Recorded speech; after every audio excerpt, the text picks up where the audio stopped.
Girl, why do I have a pimple? Why am I oily? Everything falls apart. Just that. And then I gotta kind of cover this thing. My damn curtain is wrinkled. Like, when did that happen? Like,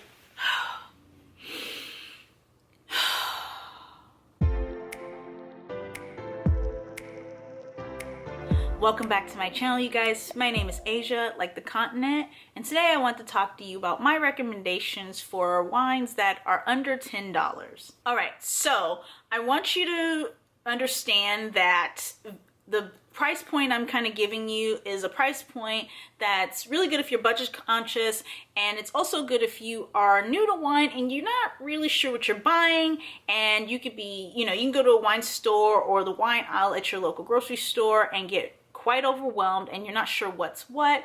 So that's why I want to give you that. Now, let's break down really quickly the price segments for wine. So you have the extreme value, and that is wine that is under $4. Now, these are the wines, you ever seen the wine at the market where it's like in the little carton, it's the same type of carton that you see like coconut water in? That, or like Boone's Farm.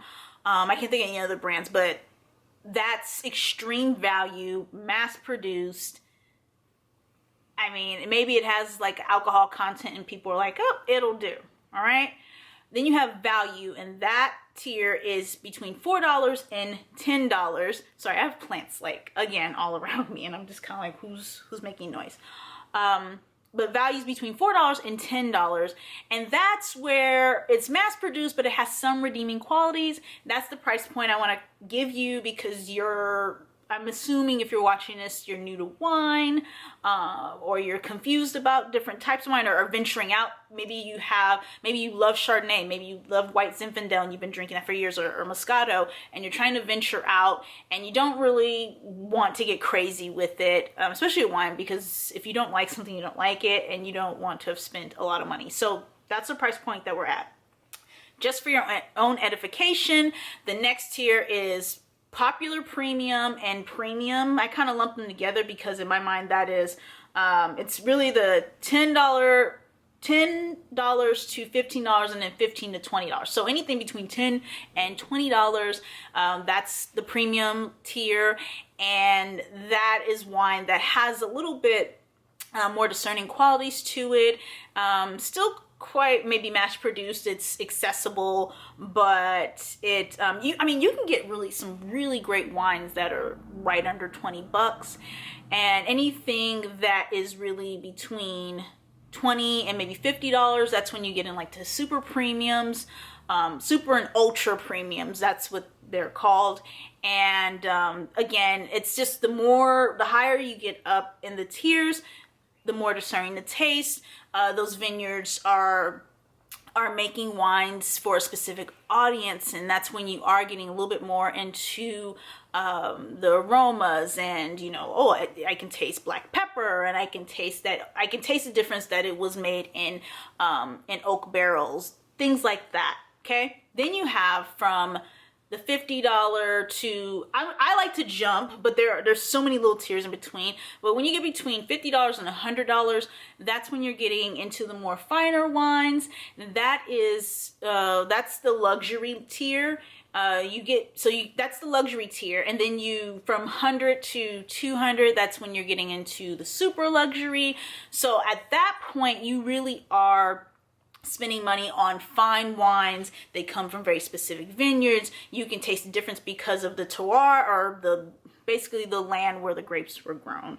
You can taste the difference, and even if it's at the same vineyard and it's on the north end of the terroir versus the south end or whatever, there's a story behind your bottle of wine. What?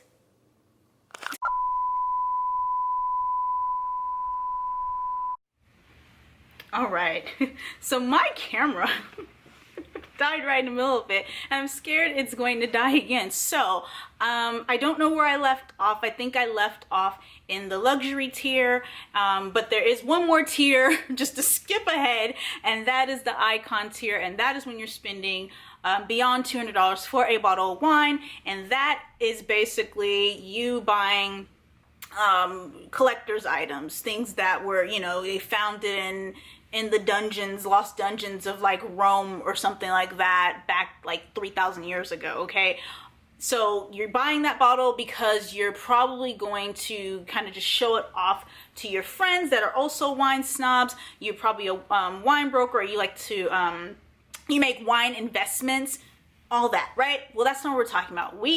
You and I right now, we are talking about wines that are at the value level, so under $10, and I have 3 brands that I would highly recommend if you are in that price point.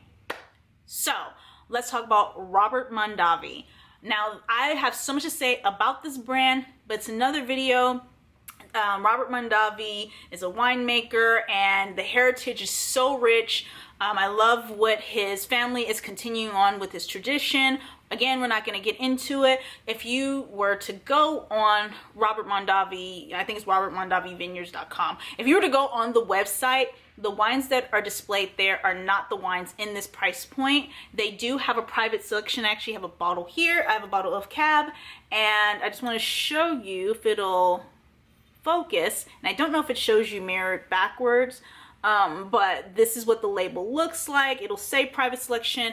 I mean, you'll know when you go to the store and you see the different Robert Mondavis. I just wanted to specify that to you because I don't want you to go to the market and say, well, what the hell she's talking about? This is $22, $30, $40, right? But you can get this great tasting wines at that price point. Try it. The second one is Dark Horse, and I really liked that wine. This is a new one for me in terms of, I think I've only been aware of it maybe the last 2, maybe 3 years. And what caught my eye was the logo, and it's a horse, you know, a horse profile with like a wine bottle cut out. It's really, I thought it was kind of neat, and great wines. Tastes great. No complaints at that price point, really. You can try different varieties and get your feel. You know, do you like Cabs? Do you like Sauvignon Blancs?